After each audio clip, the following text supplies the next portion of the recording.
کسی ایک کھل میں ڈال کے اس کو کوٹنا شروع کر دیا۔ دوسرے دن وہ صبح سویرے ان جڑی بوٹیوں کو لے کر بازار میں چلا گیا۔ آوازیں لگانے لگا، ہر قسم کے مرض کی دوا موجود ہے، ہر نئے پرانے مرض کا شرطیہ علاج ہے، اپنا مرض بتائیں، مجھ سے دوائی لیں اور شفا یاب ہو جائیں۔ لوگ اس کی آوازیں سن کر ہنسنے لگے اور اس کا مذاق اڑانے لگے، لیکن لکڑہارا کسی بھی صورت میں اس نے ہار نہیں مانی۔ وہ آوازیں نکال جسے سن کر ایک عورت روتی ہوئی اپنی بیٹی سمیت اس کے پاس آئی اور کہنے لگی کہ اس کی بیٹی کے پیٹ میں بہت زیادہ درد ہے اور اس کے درد کسی دوا سے ٹھیک نہیں ہو رہا۔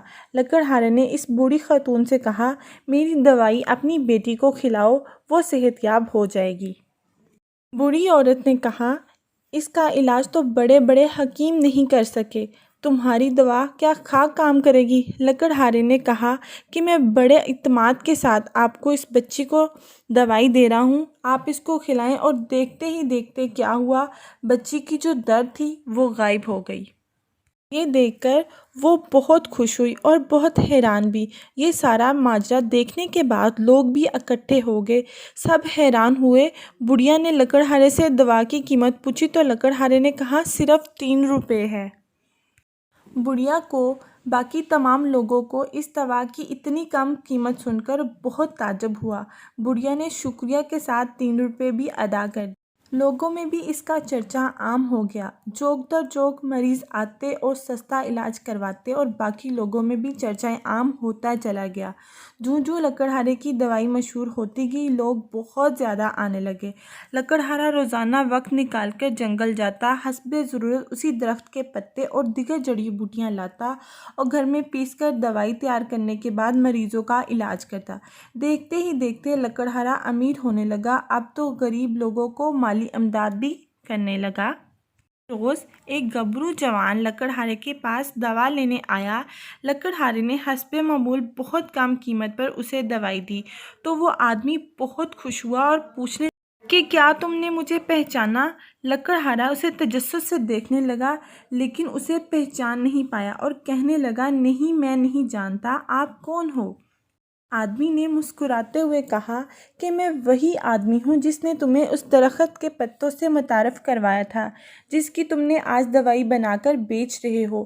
وہ مزید بولا کہ میں بہت خوش ہوں کہ تم نے ایمانداری سے کام شروع کیا اور لوگوں سے پیسے بھی بہت کم لیے۔ لکڑہارا حیران ہوا کہ اس کی تو آج عجیب و غریب اور ڈراؤنی اور پراسرار شکل تھی، آج عام انسان جیسے خوبصورت جوان ہے۔ لکڑہارے نے دریافت کیا کہ پہلی ملاقات میں آپ کی شکل بہت ڈراؤنی تھی اور ایسا کیوں تھا؟ وہ آدمی ہنسنے لگا اور ہنستا ہی رہا اور پھر بتانے لگا کہ وہ دراصل حیوان نگر کا شہزادہ ہے۔ اس نے آگے بتایا کہ وہ اور اس کے بھائی ایک دن گیندا کے ساتھ کھیل رہے تھے اور کھیلتے کھیلتے ان کی گیند جھاڑیوں میں گر گئی۔ جب وہ اسے لینے گئے تو وہاں ایک بزرگ بیٹھے نظر آئے جو اپنی عبادت میں مصروف تھے۔ دراصل ہماری جو بال تھی وہ غلطی سے ان کو جا لگی تھی جس سے ان کی عبادت میں خلل آیا تھا۔ میں تو بچہ تھا اور بہت شرارتی بھی تھا۔ گیندا لینے کے بعد ان بزرگ کی ڈانٹ پر میں ان کے ساتھ بدتمیزی سے پیش آیا، ساتھ ہی انہیں ٹھوکر مار کر میں وہاں سے نکل آیا تو بزرگ نے مجھے بد دعا دی اور میری شکل بگڑ گئی۔ شکل بگڑنے کے بعد میں انتہائی پریشانی کے عالم میں ان سے معافی کا طلبگار ہو گیا، لیکن بزرگ انسان نے ایک شرط رکھی کہ اس کا حل تب ہی ممکن ہے کہ تم اچھائی بانٹتے رہو، مخلوق سے تم بے پناہ محبت کرو، کوئی اچھا کام کرو جس سے مخلوق کو فائدہ پہنچے۔ مجھے اس درخت کے بارے میں اپنے اجداد سے معلوم ہوا تھا کہ اس میں ہر بیماری کے لیے شفا ہے، کوئی انسان میرے قریب ہی نہیں ٹھہرتا تھا، میں یہ اچھا کام کر کے اپنی سزا کا معاوضہ کر سکوں۔ جو بھی مجھے دیکھتا ڈر کے بھاگ کھڑا ہوتا۔ میں نے اس سزا کی قید میں برسوں گزار دیے، تب جا کے تم سے میری ملاقات ہوئی۔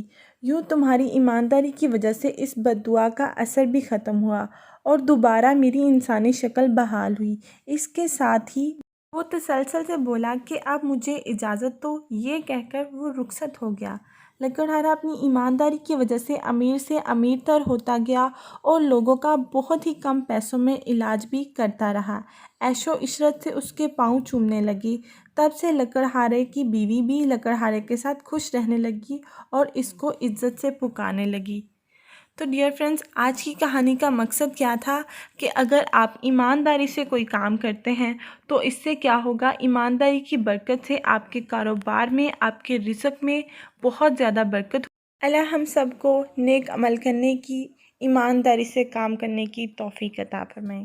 تو ڈیئر فرینڈز، جو میرے چینل پہ نئے ہیں، میری ویڈیو کو پہلی بار دیکھ رہے ہیں، میں ان سے ریکویسٹ کروں گی کہ میرے چینل کو سبسکرائب کریں، میری ویڈیوز کو لائک اور شیئر کرنا مت بھولیے گا، اور جن لوگوں نے سبسکرائب کیا ہوا ہے میں ان کا تہہ دل سے شکریہ ادا کرتی ہوں۔